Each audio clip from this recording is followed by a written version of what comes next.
As Lekki said, Nigeria's president finally speaking out, saying, quote, many lives have been lost in the protests in the country. But the governor of Lagos State spoke to me just before the weekend and appeared to paint a different picture. He said those responsible for violence must be held accountable, but says he himself has not seen evidence of major bloodshed. Have a listen to the conversation that we had.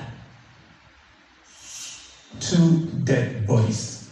That's what we've seen from all the mobs. That's what we've seen going to hospitals. That's what we've seen, as records.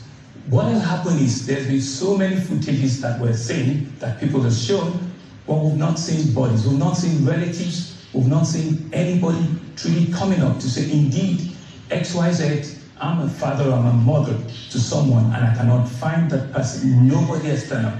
Right, I've been to the ground.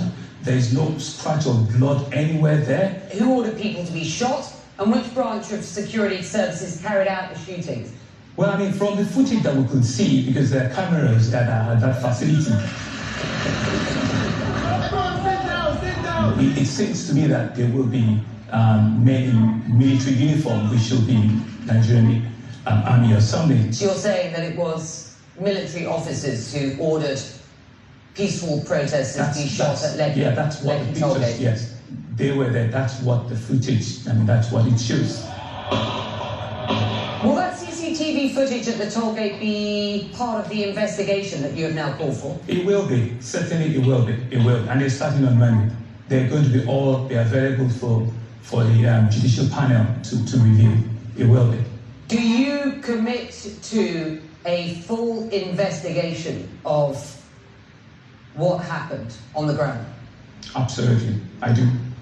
And will people be held accountable? They certainly would. We'll do everything to ensure that they are held accountable. We'll do everything. It's a very simple question. Will they be held accountable? Well, to the extent that I'm not the commander-in-chief of the armed forces, I'm the governor of the state, right? The report will be out. We will channel the report to all the relevant authorities in the state to ensure that everyone that is found culpable is accountable for their acts.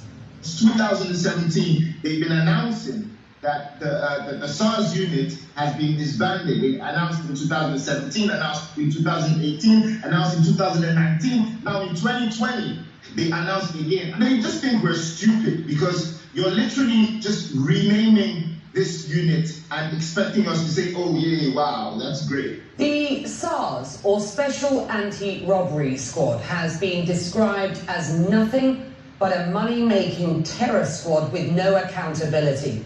Random, I've heard it described as vicious, I've heard it described as wholly set on extortion.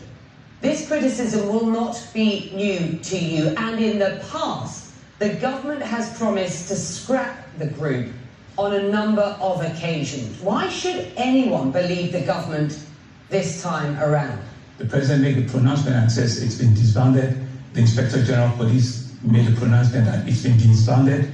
Then the protesters, they went forward and said we want 5 for 5, meaning we have 5 other things that we want government to do ASAP. Some, yes, we could deal with within days. Some will take fairly longer time, a month, 2 months, 3 months. What about the disappeared over the years? The what, ma'am? The people who have disappeared at the hands of the Special Anti-Robbery Squad. Yeah, so that's what it is. The people have claimed that, their friends or their family members, have been killed. So this judicial panel of inquiry is meant to bring, all of those stories to accountability, where we can make restitution, where the families can come and prove, and identify the officers, that are responsible for this. Do you concede to the allegations that SARS is or was a money-making terror squad with no accountability?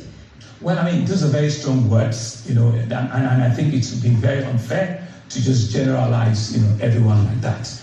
I think everybody agrees that there's a reform that needs to take place. There's a change that needs to take place. There's some truth, that needs to come on board. So, have been one of the advocates that says, indeed, they should, be scrapped. Let us, have genuine reforms. Let us have, better, conversation around how we police our citizens, how we police the state, so that we can have a more enduring citizens-police relationship.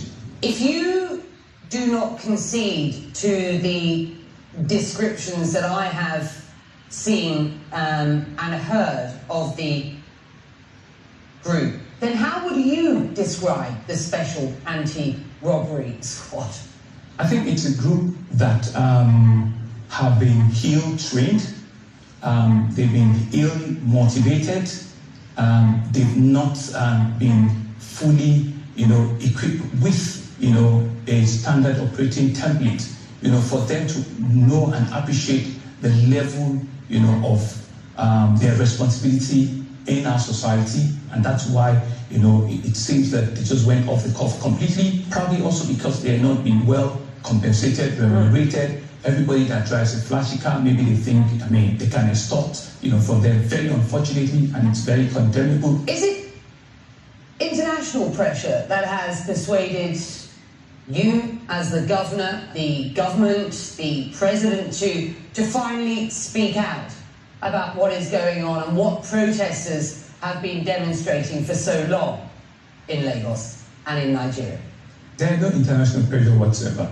These are genuine protesters that we all believe, we all acknowledge. I was the only first governor, amongst them, with due respect to all my other colleagues who all came out to meet with them. I was the first that led from the front.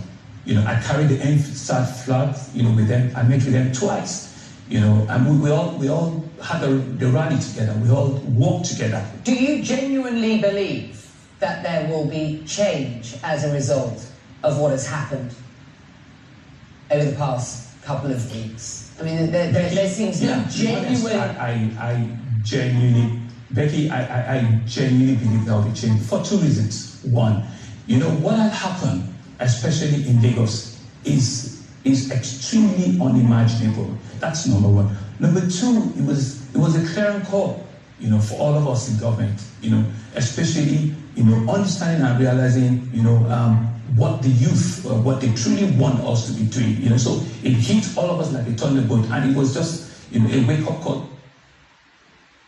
A clarion call to all of us in government, the Lagos State Governor told me. Reactions to the unrest in Nigeria have been widespread. It isn't true to say there hasn't been international condemnation of this, because there really has. On Sunday, Pope Francis called on his faithful to pray for Nigeria and said he is deeply concerned about the violence between police and young protesters.